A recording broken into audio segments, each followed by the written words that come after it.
Earlier in the week, I talked about a study that was done by the administrators and retirement plan professionals. Translation Financial Nerds did the research. And they did research to figure out what the number one indicator of people having money in their 401k is. Is it the rate of return of their investment? Is it the expenses of their investment? Is it the commissions paid to their broker that keeps them from building wealth? Is it the fact that they were so smart that they DIY'd everything and did it with I'm saying this sarcastically, and did it all with no loads because they read Money Magazine and don't have a brain? Is it all of these, false things that float around about investing? Now, I got to tell you, if you had asked me what the number one indicator of people building wealth in their 401k, I would have said rate of return. How much return does the investment yield? Whether you're investing in a single stock, whether you're investing in mutual funds, whether you're investing in, because the difference in compound interest on a money market account averaging 2% for the last 2 decades versus a good mutual fund averaging 12% for the last several decades, the difference in the compound interest on that is astronomical. I mean, I know the math. The curve on that, the exponential progression it's called, it just blows your mind as a math person what the difference is. So I would have said the rate of return, because the difference in the rate of return at 8% versus 12%, you'd think that's like a fourth more. It's not. It's like double, triple more. And so it's crazy how much rate of return matters mathematically. So had you asked me what the number one indicator of someone retiring with wealth in their 401k and IRA, I would have said rate of return, and I would have been wrong. You know what the number one indicator of people, I brought this up earlier in the week. You know what the number one indicator of people retiring wealthy is? 74% of the indication. Savings rate. Translation, putting money into the account.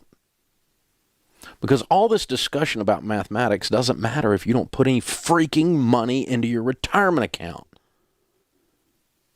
You just become one of these math nerds where you sit around and do analysis and discuss the philosophies of the financial planning world. Whether we do fee-based or there's a conflict of interest when there's a commission, and all this bunch of hyped up malarkey. It's just baloney.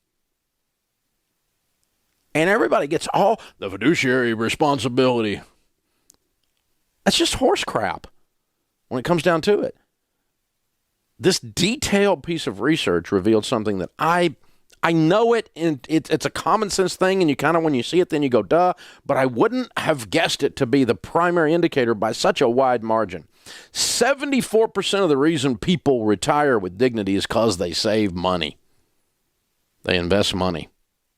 The money that you put in, the steadiness and the consistency and the amount of money you put into the account is what causes it.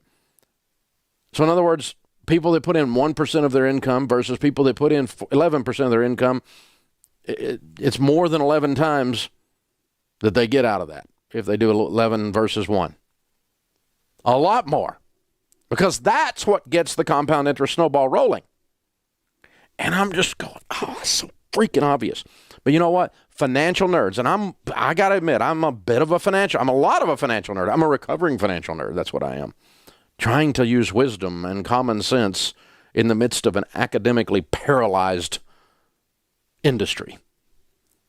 Math nerds on steroids.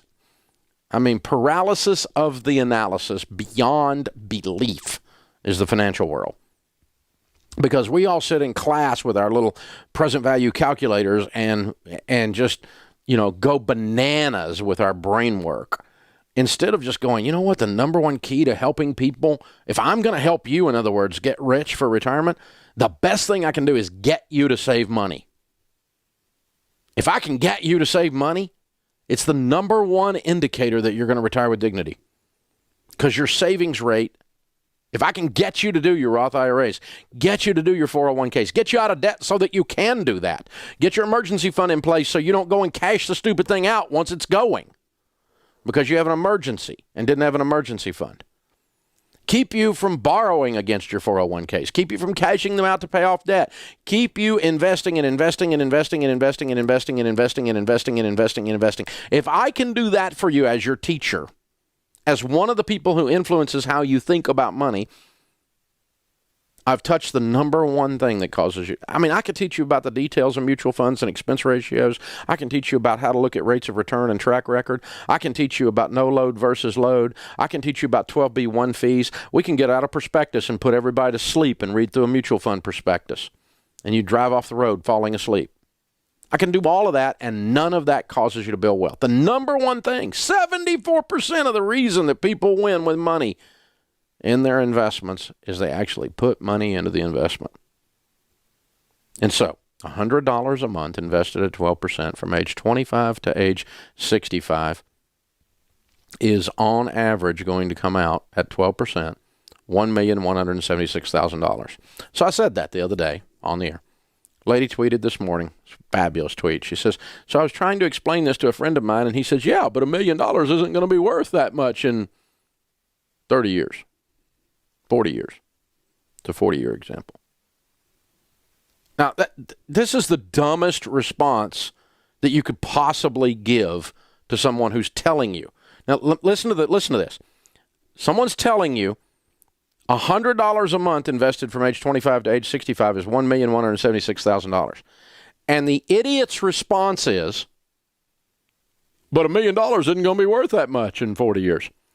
Let me tell you what it's worth. More than you're going to have. Because you're such a moron that you look at that example and you go, well, $1 million isn't going to be worth anything, so what am I going to do? Nothing.